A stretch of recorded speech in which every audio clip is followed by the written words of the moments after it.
Anino Horror Stories.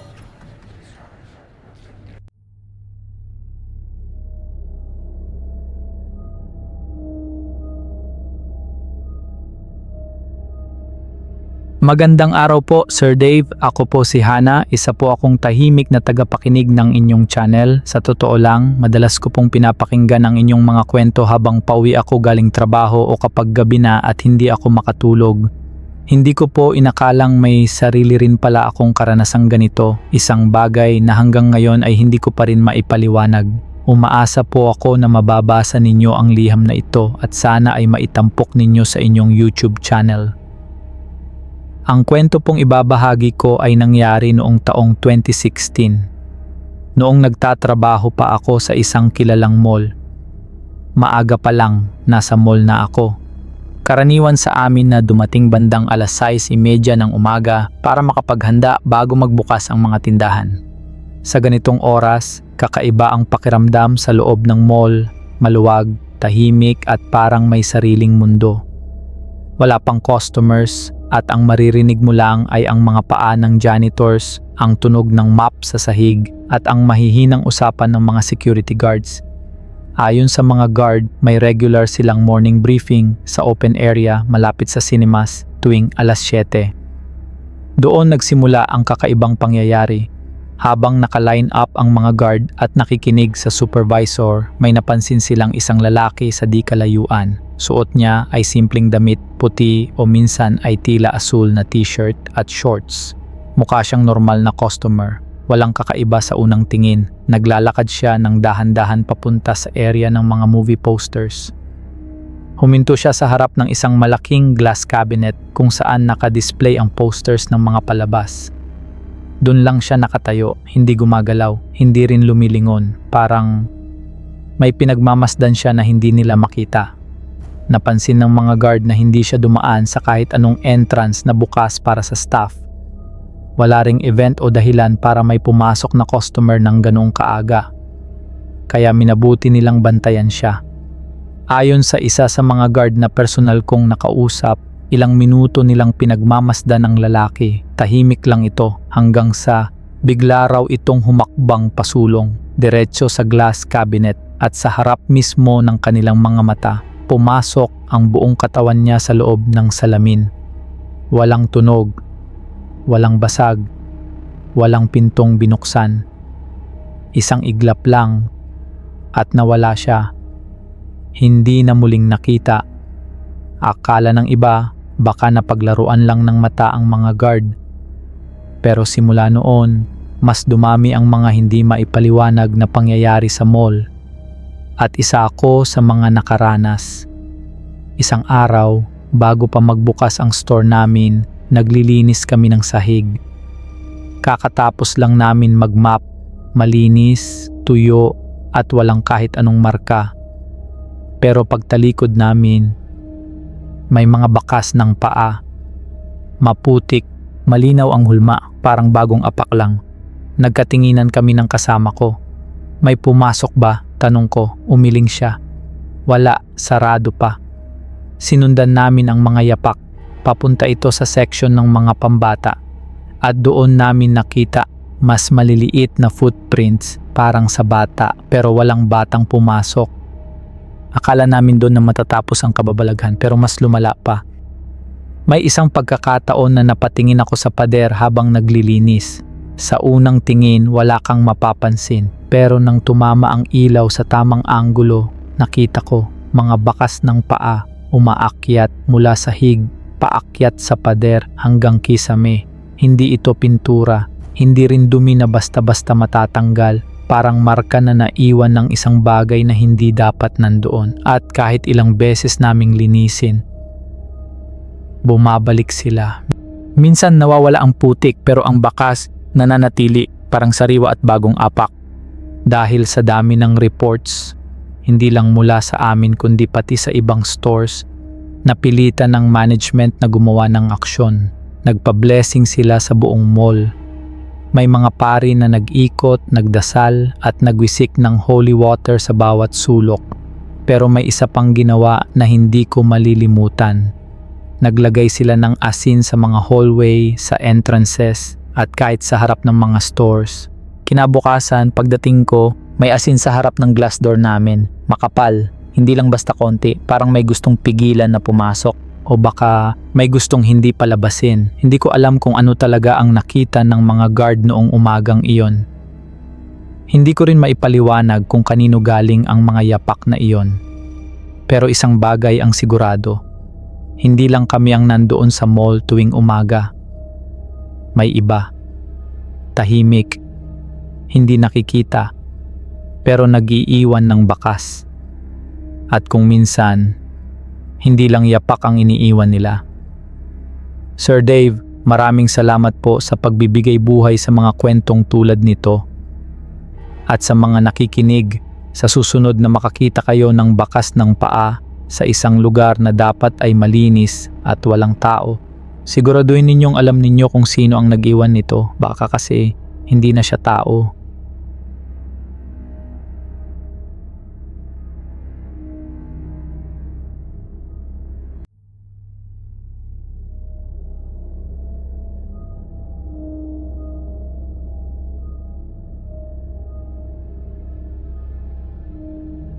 Hello po Sir Dave, ako po si Janelle at ang kwentong ito ay nangyari noong taong 2014. Hindi ko po ito personal na naranasan pero ang kwentong ito ay ibinahagi sa akin ng isang taong pinagkakatiwalaan ko at mula noon, hindi na ako naging komportable tuwing napapadaan ako sa lugar na iyon. Mahilig po akong makinig sa horror podcasts habang nagko-commute at doon ko unang narinig ang kwentong ito tungkol sa lumang bowling lane sa Star Mall, Alabang. Pero ang mas nakakatakot, may nakausap akong dating empleyado na nagkumpirma na may ganitong insidente nga raw. Kaya napagdesisyonan kong isulat ito at ibahagi sa inyo. Sana po ay mapili ninyo itong maitampok sa inyong channel. Noong panahong yon, bukas pa ang bowling lane sa Star Mall, Alabang. Hindi ito gaanong matao tuwing weekdays, lalo na kapag tanghali o hapon. Isang araw may isang lalaking customer ang pumasok para maglaro. Wala siyang kasama, gusto lang daw niyang mag-relax at magpalipas ng oras. Paglapit niya sa counter, napansin niya agad ang staff na naka-duty. Naka-uniform ito ng bowling lanes, kumpleto, maayos at mukhang sanay sa trabaho. Pero may kakaiba. Tahimik, masyadong tahimik, walang ngiti, walang kahit anong ekspresyon. At ang mukha niya maputla, parang pagod o parang wala nang dugo. Magalang na nagtanong ang customer, magkano po yung laro at magkano po mag-rent ng shoes? Walang sagot. Akala niya hindi siya narinig kaya inulit niya, Kuya, tahimik pa rin. Nakatitig lang ang staff sa kanya, hindi gumagalaw, parang statue. Medyo nainis na ang customer pero sinubukan niyang maging kalmado. Sige, ikuha mo na lang ako size 9 dyan. Maya-maya, dahan-dahang tumango ang staff. Walang salita. At tumalikod siya papunta sa storage room kung saan nakalagay ang mga bowling shoes. Habang naghihintay, napailing ang customer. Ang suplado naman nito, bulong niya sa sarili. Sa inis, kinuha niya ang papel sa counter at sinulat ang pangalan ng staff mula sa nameplate nito. Balak niyang i-report sa management dahil sa sobrang poor customer service. Lumipas ang ilang minuto, tahimik pa rin. Walang bumabalik, walang tunog mula sa storage room, walang yabag, parang walang tao sa loob. Biglang may lumapit na isa pang staff mula sa kabilang side ng counter. Sir, may nag-assist na po ba sa inyo? Medyo iritado pa ring sumagot ang customer. Meron na kanina, ang tagal bumalik nung kasama mo, hindi pa nagsasalita. Napakunot ang noo ng staff. Kasama ko po? Tumango ang customer. Oo, yung naka-uniform din, nandito lang kanina. Pumasok sa loob para kumuha ng sapatos. Dahan-dahang nagbago ang mukha ng staff. Nawala ang normal niyang ekspresyon. Pumalit ang kaba. Sir, mahina niyang sabi. Sigurado po ba kayo sa nakita ninyo? Napakunot ang noo ng customer. Anong ibig mong sabihin? Nilunok ng staff ang laway niya bago sumagot. Pwede niyo po bang ilarawan kung anong itsura niya? Habang inilalarawan ng customer ang staff na nakausap niya, Yung uniform, yung maputlang balat, tahimik, lalo namang namumutla ang kaharap niyang empleyado. At pagkatapos ng ilang segundo ng katahimikan, sinabi niya ang mga salitang hindi inaasahan ng customer. "Sir, wag po sana kayong magbiro." Bahagyang nanginginig ang boses niya. "Yung taong sinasabi niyo, 1 linggo na pong patay. Staff din po siya dito. Kakalibing lang po namin nung weekend." Hindi na nagdalawang isip ang customer. Hindi na siya nagtanong pa. Hindi na rin niya hinintay ang sapatos. Tahimik siyang umatras at mabilis na umalis ng bowling lanes. Pero bago siya tuluyang makalabas, hindi niya napigilang lumingon sa counter at sa loob ng madilim na hallway papunta sa storage room. May nakita siyang anino, nakatayo, nakatitig at tila naghihintay. Hanggang ngayon, may mga nagsasabing may kakaibang presensya pa rin sa lugar na iyon, lalo na sa dating bowling lanes area. May mga pagkakataon daw na may naririnig na mga yabag kahit walang tao. Minsan, may mga gamit na gumagalaw. At may ilan na nagsasabing may nakikitang staff na naka-uniform, nakabantay sa counter, tahimik, hindi nagsasalita, at naghihintay ng susunod na customer.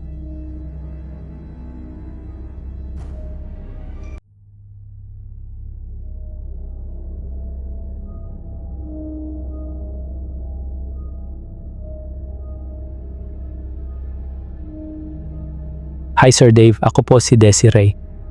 Share ko lang po yung experience namin ng family ko na nangyari nung mga 10 o 11 years old pa lang po ako. Isang weekend, nagdesisyon ang mom ko na mag-out of town trip kasama kami. Ako, ang lola ko at ang dalawa kong pinsan. Nag-drive kami papunta sa isang maliit na hotel sa bundok. Medyo secluded ang lugar pero maganda ang view. Tanaw ang mga bundok at malayo sa ingay ng syudad. Pagdating namin sa hotel, gabi na at pagod na kaming lahat sa biyahe. Habang nagsisettle kami sa kwarto, may napansin ang mom ko. Sa mesa, may baso na may lipstick mark sa gilid. Hindi lang iyon, pagtingin niya sa kama, may mga mantsa ng dugo sa bedsheets. Halatang may babaeng na unang nagstay sa kwarto. At mukhang hindi man lang maayos na nilinis ng hotel bago kami ipasok doon. Agad bumaba ang mom ko sa reception para mag-request ng bagong room. Pero sabi ng receptionist, wala na raw available na kwarto. Mas lalong nakakainis pa dahil sinubukan pa nilang isisi sa akin yung dugo sa bedsheets kahit hindi pa ako humihiga sa kama at kahit na wala pa akong period noon. Late na ng gabi at pagod na kaming lahat pero hindi pumayag ang mom ko. Pinilit niyang makipag-usap sa manager. Pagdating ng manager, pareho lang din ang sinabi. Fully booked daw ang hotel at wala na raw ibang kwarto pero hindi pa rin umatras ang mom ko. Sa wakas, sinabi ng manager na double check daw nila at pagkatapos ng ilang minuto, biglang may available na room. Pareho lang daw ng room namin pero mas mataas lang ng ilang floors. Pagdating namin sa bagong room, mas maayos naman ang itsura. Binuksan ko ang bintana para silipin ang view ng bundok sa labas, pero may napansin akong kakaiba. Sa windowsill, may nakahilera na mga butil ng hilaw na bigas. Parang sinadya talagang ikalat doon. Medyo nagtaka ako, pero sinabi ng lola ko na may lumang paniniwala tungkol doon. Ayon sa kanya, ang hilaw na bigas daw ay ginagamit para itaboy ang masasamang espiritu. Siyempre, tinawanan lang namin iyon. Akala namin pamahiin lang. Nang gabi na, nag-ayos na kami para matulog. May 2 kwarto ang suite. Yung lola ko sa isang room. Yung pinsan kong lalaki sa couch sa living area. Habang ako naman, ang mom ko at ang baby cousin ko ay magkakasama sa master bedroom. Pagkatapos naming mahiga sa kama, pinatay na ng mom ko ang ilaw. Mabilis nakatulog ang baby cousin ko. Pero maya-maya, may narinig kaming katok na tunog. Hindi masyadong malakas, pero sapat para istorbohin ang pagtulog. Napansin namin na nanggagaling iyon sa window blinds na tumatama sa windowsill.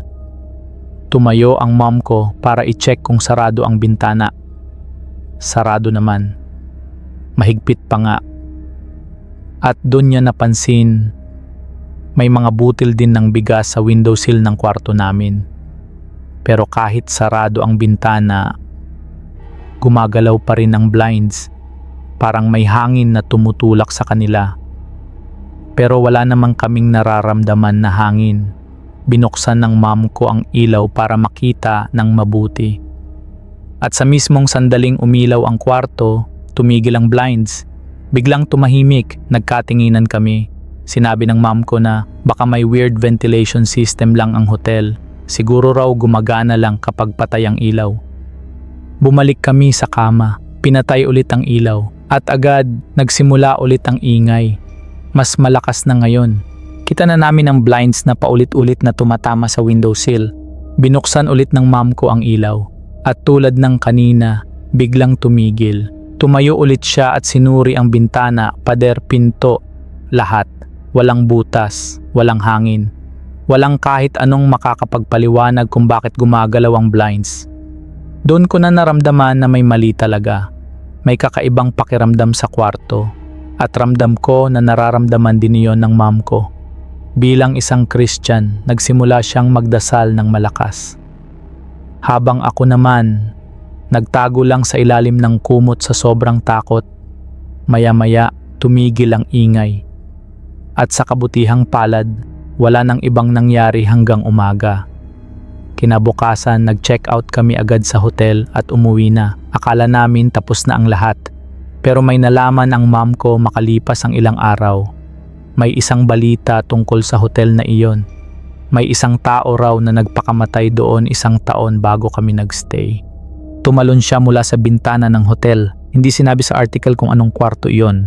At hanggang ngayon, hindi ko alam kung yun ba ang kwarto na tinulugan namin. Hindi pa rin ako sigurado kung naniniwala ako sa multo. Pero isang bagay ang sigurado. Hindi ko makakalimutan ang gabing iyon.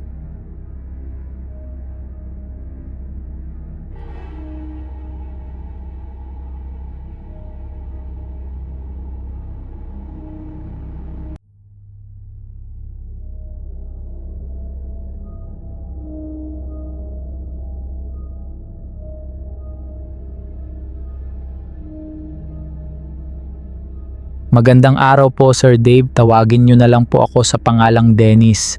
32 years old po at nagtatrabaho po sa isang pribadong kumpanya dito sa Manila. Isa po ako sa mga regular na nakikinig sa inyong YouTube channel. Madalas ko pong pinapakinggan ang inyong mga kwento habang pauwi ako galing trabaho o kapag madaling araw na at hindi ako makatulog.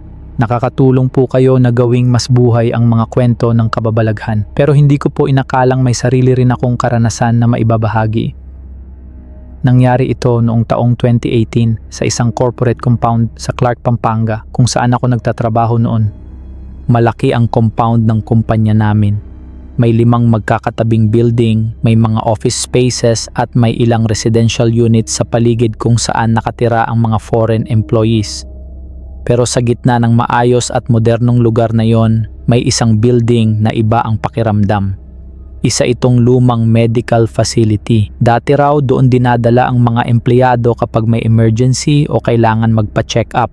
Kumpleto raw iyon, may maliit na ER, consultation rooms, at pati dietary section kung saan pinaghahandaan ng pagkain ang mga pasyente. Pero ilang taon bago ako dumating, nagsara ang clinic. Simula noon, naiwan na lang ito. Walang tao, walang ilaw, at parang hindi na muling binuksan ng maayos. May isang dahilan kung bakit napipilitan pa rin kaming pumasok sa building na iyon. Nandoon pa rin kasi ang biometrics scanner namin. Kaya tuwing papasok kami sa trabaho, kailangan naming dumaan doon para mag-time in. May 2 paraan papunta roon. Yung isa, yung mas mahabang daan sa labas. Maliwanag, may ilaw, at may dumadaang tao. Yung isa, ang shortcut. Diretso itong dumadaan sa loob ng lumang medical building. Papasok ka sa isang entrance, tatawid sa mahahabang hallway at lalabas sa kabilang side kung saan naroon ang scanner. Sa loob, may mga pintong kalahating bukas, may mga silid na hindi mo alam kung ano ang laman. At may isang malaking area, ang dating dietary section. Kadalasan iniiwasan ko ang shortcut na yon. Hindi dahil naniniwala ako agad sa multo, kundi dahil iba ang pakiramdam doon. Isang umaga, medyo late na ako sa trabaho, nagmamadali at sa halip na umikot sa mas mahabang daan, pinili ko ang shortcut. Pagpasok ko pa lang sa building, agad kong naramdaman ang kakaibang katahimikan. Hindi ito yung normal na tahimik, ito yung parang sumisipsip ng tunog. Kahit ang sariling hakbang ko, parang hindi normal ang echo, mas mabagal, mas mabigat, parang may kasabay akong naglalakad kahit mag-isa lang ako. Habang naglalakad ako, napapatingin ako sa mga pintuan. May ilang bukas ng kaunti. Sa isa, may nakita akong lumang kama. Sa isa naman, may kalat na medical equipment. At sa iba, dilim lang. Pero habang dumadaan ako, may pakiramdam akong may nakatingin. Mula sa loob ng mga kwarto, tahimik, nagmamasid. Palapit na ako sa dulo ng building. Kailangan ko na lang dumaan sa dating dietary section bago makarating sa exit. Pagdating ko sa entrada ng area na yon, bigla akong napahinto. Hindi ko maipaliwanag. Wala akong narinig, wala rin akong nakita agad. Pero parang may pader sa harap ko. Gusto kong maglakad. Pinipilit kong igalaw ang paa ko. Pero hindi ko magawa. Para bang may pumipigil. Parang may nagsasabing, "Huwag." At doon ko siya nakita. Sa likod ng counter ng mess hall, may isang lalaki. Matangkad, sobrang payat. At ang balat niya, maputi pero hindi normal na puti. Parang kulay abo na tinamaan ng ilaw. Nakatayo lang siya. Hindi gumagalaw at nakatingin diretso sa akin. Walang emosyon ang mukha niya. Walang galit, walang buhay. Parang matagal na siyang nandoon. Siguro ilang segundo lang yon, pero sa pakiramdam ko, ilang minuto na ganun. Hindi ako makahinga ng maayos. Hindi ako makapagsalita. Tinitigan niya lang ako at habang tumatagal, parang mas lumalapit siya kahit hindi naman siya gumagalaw. Sa isip ko, nagdadasal na ako. Paulit-ulit kahit hindi ko na alam ang eksaktong sinasabi ko. Gusto ko lang makaalis. Gusto ko lang gumalaw ulit at sa wakas, naramdaman ko ang paa ko. Hindi na ako nag-isip. Bigla akong tumakbo.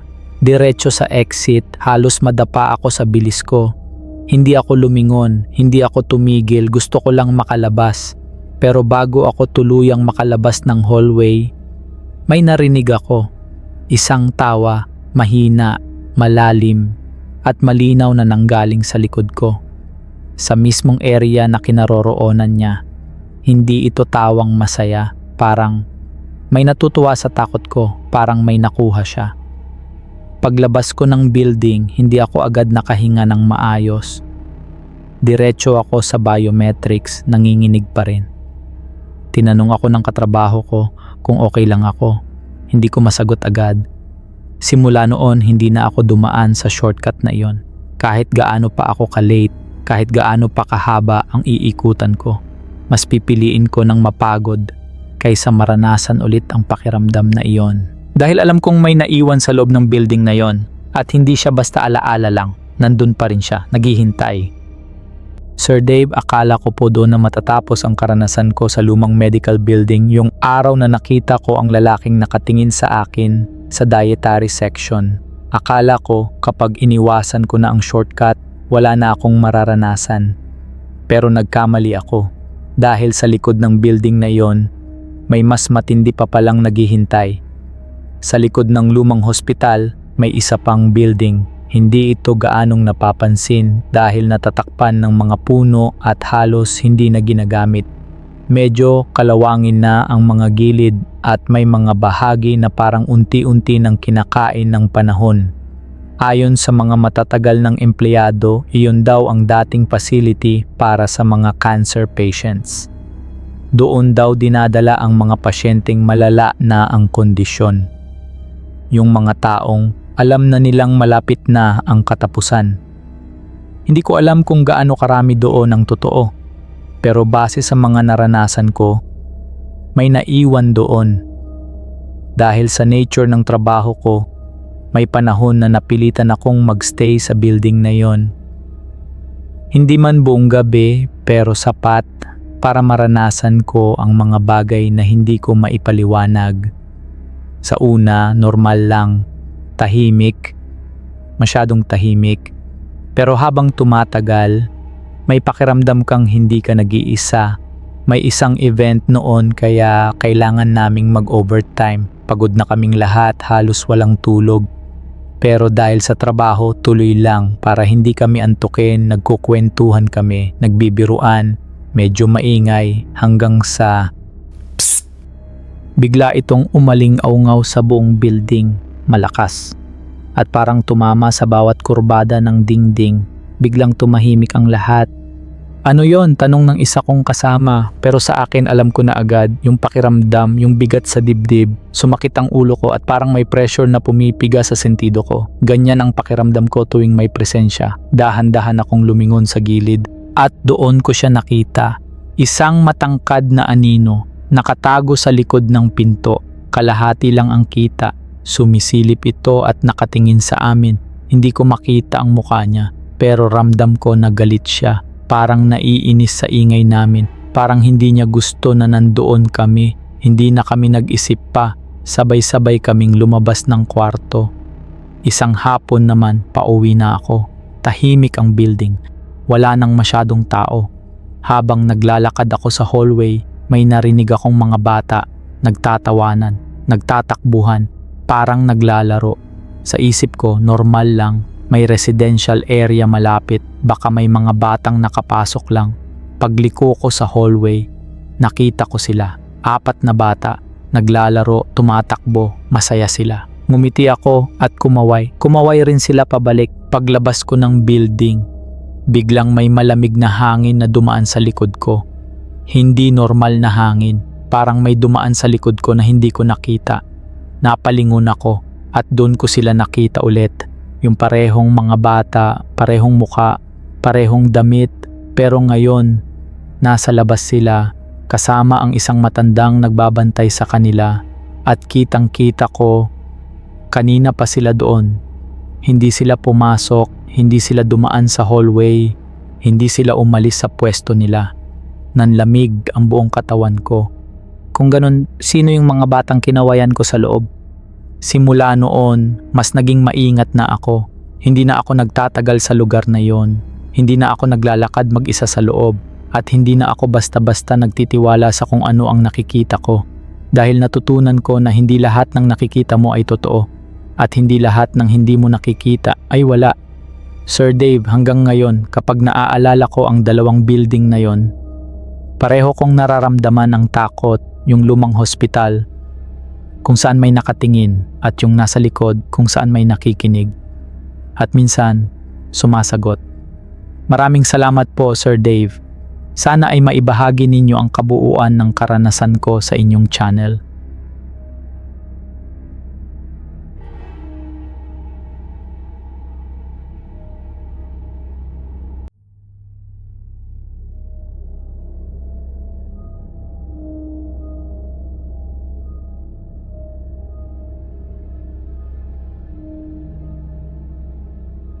Magandang araw po, Sir Dave. Ako po si Maricel at ang kwentong ito ay nangyari noong taong 2012 sa isang liblib na baryo sa Nueva Ecija kung saan ako lumaki. Isa po ako sa mga tahimik ninyong taga-suporta. Madalas ko pong pinapakinggan ang inyong mga kwento tuwing gabi, lalo na kapag tahimik na ang paligid at ako na lang mag-isa. Sa totoo lang, doon ko mas nararamdaman ang bawat detalye ng mga kwentong ibinabahagi ninyo. Hindi ko po akalaing darating ang panahon na ako mismo ay magkakaroon ng karanasang ganito. Isang bagay na hanggang ngayon ay hindi ko pa rin makalimutan.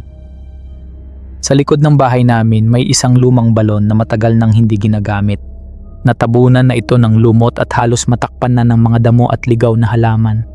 Noong bata pa ako, madalas akong pinagbawalan ng lola ko na lumapit doon. Sabi niya, "Anak, huwag na huwag kang sisilip dyan, lalo na kapag gabi. Hindi na tubig ang laman niyan."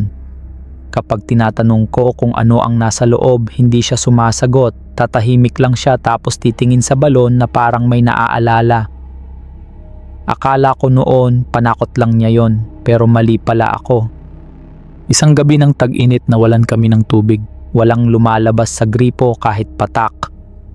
Sabi ng tatay ko, kinabukasan pa raw maaayos ng barangay. Pero bandang hating gabi, nauhaw ako, hindi ako makatulog. Naalala ko yung balon. Sa isip ko, baka may natira pang tubig doon, kahit konti lang. Kinuha ko ang isang maliit na timba at lubid at dahan-dahan akong lumabas ng bahay. Tahimik ang paligid, sobrang tahimik. Paglapit ko sa balon, agad kong naramdaman ang kakaibang lamig. Hindi ito yung lamig ng hangin sa gabi, mas mabigat at mas malalim. Parang may humihinga mula sa loob ng balon. Kinilabutan ako pero itinuloy ko pa rin. Dahan-dahan kong ibinaba ang timba. Habang pababa ito, naririnig ko ang pagkalansing ng lubid hanggang sa tuluyang mawala sa dilim. At doon ko narinig ang unang tawag. Maricel. Napahinto ako. Nanginginig ang kamay ko sa lubid. Akala ko guni-guni lang, pagod lang. Pero muling umalingaw-ngaw ang boses, mas malinaw, mas malapit. Maricel, tulungan mo ako. Boses iyon ng batang babae, mahina, basag, parang nanggagaling sa ilalim ng tubig. Hindi ko alam kung bakit pero napasulyap ako sa loob ng balon. Madilim, sobrang lalim. Pero habang tumatagal parang nasasanay ang mata ko sa dilim. At doon ko nakita na may gumagalaw, isang maliit na kamay. Maputla at basang-basa, unti-unting umaangat mula sa tubig at dahan-dahan itong kumakaway. Parang humihingi ng tulong. Sa sobrang gulat agad kong hinila ang lubid. Pag-angat ng timba, hindi tubig ang laman nito, kundi isang lumang manika. Basag ang muka at wala ang isang mata nito. Pero ang pinaka nakakatakot ay parang nakangiti ito. Nabitawan ko ang lubid. Bumagsak ulit ang timba sa loob ng balon. At biglang lumakas ang boses. Bumaba ka dito. Samahan mo ako. Kasabay nito may malamig na hangin na biglang sumingaw mula sa balon. Parang may lakas na humihila sa akin pababa. Nararamdaman ko ang braso ko na unti-unting hinihila pababa sa balon. Parang may mga kamay na nakahawak pero hindi ko ito nakikita. Pero ramdam ko. Yung malamig, madulas at mahigpit na hawak sa akin, sumigaw ako. Buong lakas. At sa natitirang lakas ko, hinila ko ang sarili ko palayo. Nadapa pa ako habang tumatakbo pabalik ng bahay. Hindi na ako lumingon, hindi na ako huminto. Kinabukasan, ikinuwento ko ito sa lola ko. Hindi siya nagulat. Sa halip, napaupo siya at napabuntong hininga. Matagal siyang natahimik bago nagsalita. May batang nahulog dyan. Matagal na. Hindi raw agad nahanap ang katawan. At simula noon, may mga nakakarinig na ng boses mula sa balon. Lalo na kapag gabi, lalo na kapag tahimik. Ilang araw matapos iyon, tinakpan ng pamilya ko ang balon. Tinabunan ng kahoy, bato at lupa. Hindi na ito muling ginamit. Pero kahit natakpan na, may mga gabi pa rin na naririnig ko ang mahinang tawag mula sa likod ng bahay. Hanggang ngayon, Sir Dave, hindi ko pa rin kayang bumalik sa likod ng bahay na yon kapag gabi. At minsan, kahit nasa ibang lugar na ako, kapag tahimik ang paligid, may pakiramdam akong may tumatawag sa pangalan ko, mahina, mula sa malalim, at naghihintay. Maraming salamat po Sir Dave, sana ay maibahagi ninyo ang kwentong ito sa inyong channel. Patuloy po kaming sumusuporta sa inyo.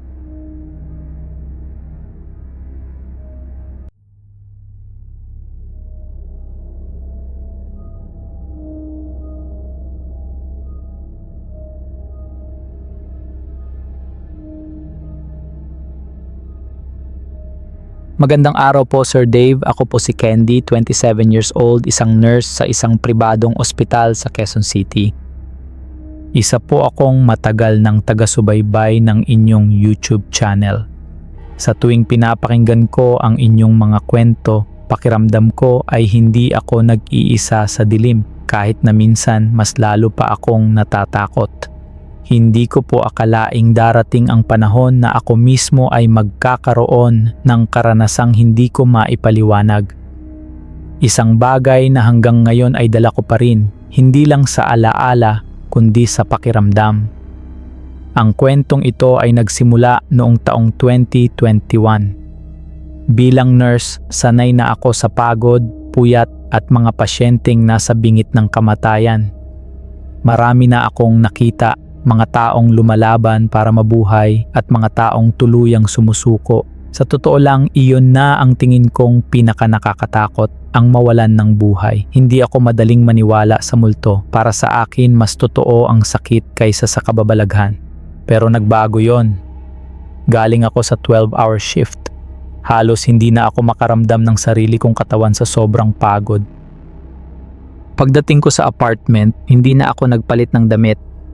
Dumiretso na ako sa higaan upang matulog at doon ko siya unang nakita. Isang babae, nakatayo siya sa gilid ng isang madilim na kalsada, walang ilaw, walang tao, tanging siya lang ang nandun. Nakaputi siyang bestida, punit-punit, marumi at basang-basa, parang kagagaling lang sa ulan o sa kung saan man. Mahaba ang buhok niya at nakatakip ito sa mukha niya, hindi siya gumagalaw, pero ramdam kong nakatingin siya sa akin. Nagising akong hinihingal, basang-basa sa pawis, panaginip lang pala, ngunit may kakaiba akong pakiramdam na parang may humahabol sa akin kahit gising na ako. Pinilit kong kalimutan yon. Sabi ko sa sarili ko, pagod lang to. Pagkatapos ng night shift, halos 2:00 na ako nakauwi. Pagbagsak ko sa kama, muli akong nanaginip, nandun ulit yung babae. Pero ngayon, mas malapit at mas malinaw na. Kita ko na ang kanyang mga braso. May mga sugat, may dugo, at habang unti-unti siyang lumalapit, narinig ko ang unang salita niya. Tulong. Nanlamig ang buong katawan ko, at kahit nagising na ako, naririnig ko pa rin ang boses niya. Parang nasa tabi ko lang, hindi na ito basta panaginip. Pakiramdam ko, may connection na ito. Sa gabing yon, napansin ko ang paligid niya. May usok, may amoy sunog. Parang may nasusunog na kahoy at plastik. Habang papalapit siya, nakita ko ang leeg niya. Sunog at natusta. Parang natunaw ang mga balat niya. At sa bawat hakbang niya, may tunog na parang basa, parang may tumutulo. Nagising akong umiiyak. Hindi ko alam kung bakit, hindi ko maalala kung umiyak ako sa panaginip, pero basa ang pisngi ko. Eksaktong 3:07 ng umaga, bigla akong nagising. Hindi dahil sa panaginip, kundi dahil sa pakiramdam na may nakatingin sa akin. Dahan-dahan akong dumilat, at doon ko siya nakita, nakaupo sa gilid ng kama ko. Hindi na ito panaginip. Naroon siya, sa mismong kwarto ko, sa harap ko. Kita ko ang bawat detalye. Ang basang buhok niyang nakalugay, ang bestida niyang nakadikit sa katawan, at ang mga kamay niyang sunog at sugatan. Hindi ako makagalaw, hindi ako makasigaw, parang may nakadagan sa dibdib ko, sleep paralysis. Pero iba ito. Dahil alam kong gising ako, dahan-dahan niyang inangat ang buhok niya. At doon ko nakita ang mukha niya, parang natunaw at muling pinagdikit. May bahagi na wala ng balat, may bahagi na parang itim na uling. Pero ang mga mata niya, punong-puno ng sakit at galit at lungkot. Tumingin siya sa akin, diretso, at bumulong. Tulong. Ibalik mo ako. Hindi doon natapos. Kinabukasan, paggising ko, may marka sa braso ko. Parang hinawakan. Parang may mga daliri na kumapit. Hindi ko maipaliwanag. Wala naman akong tinamaan o nasagi. Pero malinaw ang marka sa braso ko at mas lalong lumalim ang takot ko. Hindi ko na kinaya. Lumapit ako sa isang matandang albularyo na kilala sa lugar namin. Tahimik lang siyang nakinig. Tapos sinabi niya, hindi ka niya pinili ng basta-basta. May connection ka sa lugar na pinanggalingan niya. Doon ko naalala. May shortcut akong dinadaanan pa uwi. Isang lumang street na halos walang ilaw. At sa dulo nito, may abandonadong apartment. Ayon sa albularyo, ilang taon na ang nakalipas, may sunog na nangyari doon. May isang babaeng hindi nakalabas. Nasunog siya sa loob. Hindi na nailabas ang katawan ng maayos. At simula noon, hindi siya matahimik. Gusto niyang may magbalik sa kanya, sabi ng matanda. May hinahanap siya. Simula noon, umiwas na ako sa lugar na iyon. Lumipat na ako ng ruta, nagdasal. At unti-unti, tumigil ang mga panaginip ko. Hanggang ngayon, Sir Dave, naku-curious pa din ako sa babaeng nasa panaginip ko, pero hindi na ako nagsiyasat pa kung sino o kung ano ang hinahanap niya. Marahil po ay takot at naduduwag ako. Pero palagi po siyang kasama sa mga panalangin ko at sana matahimik na ang kanyang kaluluwa. Yun lamang po, Sir Dave. Maraming salamat sa pagbigay ng oras sa pagbasa ng aking kwento.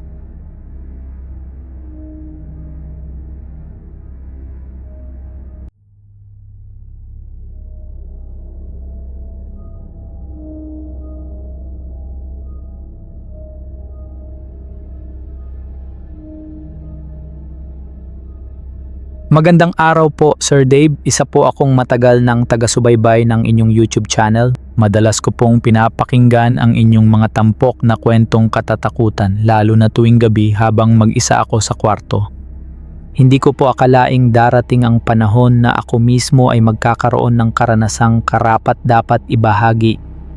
Umaasa po ako na mababasa ninyo ang kwentong ito at maibahagi ninyo sa inyong channel. Maraming salamat din po sa patuloy ninyong paggawa ng mga kwento na nagbibigay kilabot at aral sa inyong mga tagapakinig. Ako nga po pala si Marcus at ang kwentong ito ay nangyari noong 2009, noong ako ay isang kolehiyong estudyante pa sa Laguna. Noong mga panahong yon, wala pa akong sariling computer kaya halos araw-araw akong tumatambay sa mga computer shop malapit sa university. Doon ako gumagawa ng thesis, research at kung minsan ay nagpapalipas ng oras sa paglalaro. Isang gabi, bandang 12:00 na ng gabi, napilitan akong pumunta sa isang maliit na computer shop na medyo tago sa eskinita. Kailangan kong tapusin ang isang napakahalagang report na ang due date ay kinabukasan. Pagpasok ko, agad kong napansin ang kakaibang katahimikan. May iilan pang tao, mga kabataang abala sa paglalaro ng Dota, pero bukod doon, halos walang ingay. Wala ring music na karaniwan sa mga ganitong lugar, tanging tunog lang ng keyboard at mouse ang maririnig. Umupo ako sa pinakadulong pwesto, malapit sa dingding. Doon ko inilagay ang bag ko at nagsimulang magtrabaho. Habang abala ako sa pagtatype, may napansin akong kakaiba sa gilid ng paningin ko. Para bang may umupo sa tabi ko. Hindi ko narinig ang pagbukas ng pinto. Wala ring yapak na papalapit. Dahan-dahan akong sumulyap. May isang binatilyo na nakaupo sa katabing unit. Nakasuot siya ng lumang school uniform, puting polo na bahagyang marumi at kupas, at itim na pantalon na tila matagal nang hindi napapalitan. Ang buhok niya ay basa at may patak pa ng tubig na unti-unting tumutulo papunta sa sahig. Sa unang tingin, iisipin mong bagong ligo lang siya, pero may mali. Sobrang putla ng balat niya, parang walang dugo, at ang mas nakakapagtaka, hindi siya gumagalaw ng normal. Ang bawat paggalaw niya ay mabagal, parang may delay. Napansin ko rin na walang reaksyon ang bantay sa kanya. Hindi siya siningil nito, hindi man lang tinanong kung anong unit ang gagamitin niya. Parang hindi siya nakikita ng iba. Sinubukan kong ipagpatuloy ang ginagawa ko kahit na kinakabahan na ako. Tumingin ako sa orasan sa monitor. 12:30 na ng madaling araw. Makalipas ang ilang minuto, napatingin ulit ako. Hindi nagbago ang oras sa monitor ko. Kinusot ko ang mata ko, baka pagod lang ako. Pero nang tumingin ako sa cellphone ko, 12:30 din nang nakalagay. Parang tumigil ang oras. Unti-unting lumalamig ang paligid. Hindi ito yung normal na lamig ng aircon. Ito yung lamig na parang tumatagos sa buto. At doon ko naramdaman na may nakatingin sa akin. Paglingon ko, nakatingin na sa akin ang binatilyo. Diretso, walang emosyon. Ang mga mata niya parang walang buhay, madilim, malalim, at parang may gustong sabihin na hindi niya magawa. Hindi ako makagalaw. Para akong napako sa kinauupuan ko habang unti-unting bumibigat ang pakiramdam ko. Parang may humihila sa akin papunta sa kanya. Bigla, may isang lalaking customer ang lumapit sa akin mula sa may pintuan. Mahina niyang sinabi, halos pabulong, "Pre, wag mo siyang titigan." Napalingon ako sa kanya. Kanina pa kita pinagmamasdan, wag na wag kang makikipagtitigan sa kanya. Lalo na kapag lumapit siya. Napatayo ang balahibo ko. Bakit? Mahina kong tanong. Hindi siya agad sumagot. Tumingin lang siya saglit sa direksyon ng binatilyo, tapos bumalik sa akin. Hindi na yan tao. Bago pa ako makapagtanong ulit, narinig ko ang mahinang pagkaluskos ng upuan sa tabi ko. Dahan-dahan, may gumagalaw. Hindi ko gustong tumingin, pero sa gilid ng mata ko, nakita kong tumayo ang binatilyo. Unti-unti siyang lumalapit. Bawat hakbang niya ay parang walang tunog, pero ramdam na ramdam ko ang presensya niya. At nang sumulyap ako sa sahig, wala siyang anino. Hindi na ako makahinga ng maayos. Parang may mabigat na bagay na nakadagan sa dibdib ko. Unti-unti niyang inilapit ang mukha niya sa akin. Amoy ko ang kakaibang amoy. Parang tubig na matagal nang nakababad na may halong pagkabulok. Hindi ko na kinaya. Bigla akong tumayo at halos matumba sa pagmamadali. Tumakbo ako papunta sa cashier para magbayad. Nanginginig ang kamay ko habang inaabot ang pera. Kuya, yung katabi ko, nasan na? Nagtaka siya. Anong katabi? Yung naka-uniform. Kuya, ikaw lang po mag-isa sa row na yon. Parang gumuho ang mundo ko. Dahan-dahan akong lumingon pero wala na siya. Pero yung upuan, basa. May tumutulong tubig mula rito papunta sa sahig. Kinabukasan, ikinuwento ko ito sa kaklase ko. Namutla siya habang nakikinig. Alam mo ba, sabi niya, may kwento tungkol dyan. May isang estudyante raw na nalunod sa ilog malapit sa campus ilang taon na ang nakalipas. Hindi raw natagpuan agad ang katawan niya at bago siya mamatay, sinasabi ng mga kakilala niya na sobrang stressed siya sa thesis. Hindi raw niya ito natapos. Simula noon, may mga estudyanteng nagsasabing may nakikita silang binatilyo sa computer shop, laging nakaupo sa pinakadulo, tahimik, basa ang buhok, at tila may tinatapos pa rin. Sa kasalukuyan, iba na ang nakatayo sa dating gusali ng computer shop na yon. Hanggang ngayon, Sir Dave, kahit lumipas na ang maraming taon, hindi ko pa rin makalimutan ang gabing yon. Kaya kapag napapadaan ako sa eskinitang yon, napapatingin ako sa loob. At sa tuwing gagawin ko iyon, may pakiramdam akong may nakatingin din sa akin mula sa pinakadulo. Maraming salamat po, Sir Dave. Sana po ay maibahagi ninyo ang aking kwento sa inyong channel.